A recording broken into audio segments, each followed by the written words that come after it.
game. All right, next up, TCU and Oklahoma. The other side of that rivalry game last week, the Sooners, as they'll take on TCU.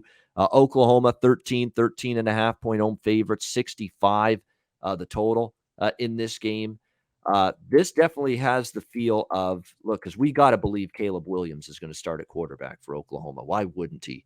Like, he took over from Rattler. He played great. He was making big throws down the field, more accurate, bigger arm than Spencer Rattler. Like, who's kidding who? He's got the bigger, better arm. I think we found that out in the Texas game, and I think you're going to see that on display. That's the one thing that's keeping me off taking TCU with the points here, is the fact that, if Williams plays, he could rip up this TCU defense. It's just not very good. They gave up 32 to Cal, 42 to SMU, 32 to Texas, 31 to Texas Tech last week.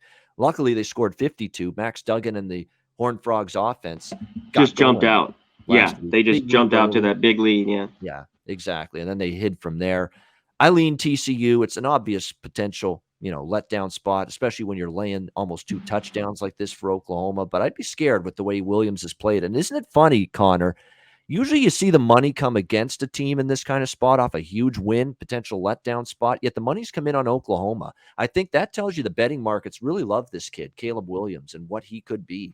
He could be that good, and I worry about TCU's defense stopping them. If there's no hangover for Oklahoma, they could put up 40 easily in this game with Williams at quarterback against TCU's defense. So I like the over here. That's the thing I like most in this game, more than either side. I would look over 65 here, TCU, Oklahoma. Connor, what do you think? I think the change was maybe the shot in the arm. Oklahoma just wasn't what they were last year. This year they were playing kind of low-scoring games. West Virginia, Nebraska, not moving the ball. They like these high-scoring shootout type games. I just can't back up Oklahoma. I'm not going to trust TCU. When you have that bad a defense, they're probably playing from behind. They could cover, but on the other hand, I'm not going to back Oklahoma. I got to see more. That's a team I never like backing. They had to come from behind.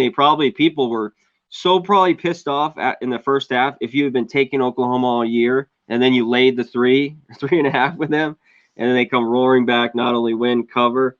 Maybe you see that and they're going to start covering numbers, but I got to wait and see a little bit more. So it's a pass for me.